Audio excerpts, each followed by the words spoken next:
तो हमारे पास में कौन कौन से इंपॉर्टेंट शब्दावली रहती है, ठीक है।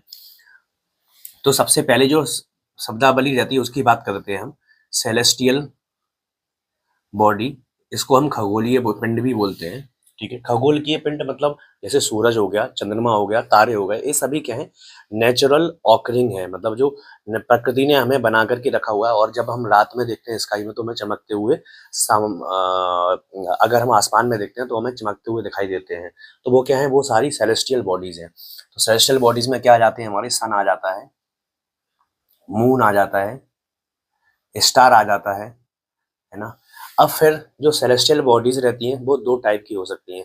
या तो वो खुद की लाइट से चमकती हैं, मतलब जिनके पास में सेल्फ का लाइट होता है प्लस सेल्फ का हीट होता है, या सेल्फ की एनर्जी होती है, और वो उस लाइट से वो अगर प्रकाशित होते हैं तो उनको हम स्टार बोलते हैं।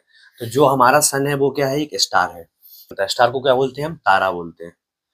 अब तारा, डिफरेंट डिफरेंट तारे आपस में मिलकर के कॉम्बिनेशन होता है। जैसे हमें सप्तर्षि तारामंडल हर किसी ने देखा हुआ है, वो कैसा रहता है, जिसमें 7 तारे रहते हैं और इस टाइप से कुछ रहता है। और फिर जब हम आखिरी के 2 तारों के सीध में देखते हैं तो हमें एक पोल स्टार दिखाई देता है जिसको हम ध्रुव तारा बोलते हैं। और हमारा जो जिस डायरेक्शन में हम देख रहे होते हैं और जिस डायरेक्शन में ध्रुव तारा क्या है, बहुत ज्यादा चमकता हुआ हमें दिखता है। तो ये जो हमें बताता है, ये क्या बताता है हमें, नॉर्थ डायरेक्शन हमें बताता है। तो तारों के समूह को क्या बोलते हैं, हम तारामंडल बोलते हैं, इसको हम कॉन्स्टेलेशन बोलते हैं।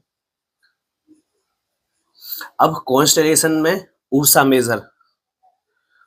मेजर, सप्तऋषि मतलब 7 सेजेस, तारामंडल, ये इसका ही एक पार्ट है, लेकिन ये तारामंडल है जिसमें बहुत सारे तारे आपस में मिलकर के एक डेफिनेट पैटर्न बनाते हैं। जब भी 7 तारे मिलेंगे तो वो ऐसे ही पैटर्न में तुम्हें मिलेंगे, तो उसको हम क्या बोलेंगे, सप्तऋषि तारामंडल ही बोलेंगे हम। कोई और भी 7 तारे कैसे भी हो सकते हैं ना, मतलब ऐसे ऐसे ऐसे ऐसे ऐसे ऐसे ऐसे 7 तारे ये भी हो सकते हैं, नहीं, लेकिन इसको नहीं बोलेंगे हम। अगर इस पैटर्न में हमें मिल रहा है ना और कहीं हमें ये पैटर्न नहीं मिलने वाला, तो उसको हम क्या बोलेंगे, इस कॉन्स्टेलेशन को हम सप्तऋषि तारामंडल बोलते हैं। और ये डेफिनेट होते हैं, ठीक है। हम जिस पे रह रहे हैं वो हमारा क्या है, अर्थ है। और अर्थ की कुछ ऐसे ही सिमिलर प्लेनेट हैं, वो सोलर सिस्टम का पार्ट है। प्लेनेट प्लेनेट क्या है, सोलर सिस्टम का पार्ट है। अब सोलर सिस्टम में क्या है, बहुत सारे प्लेनेट हैं।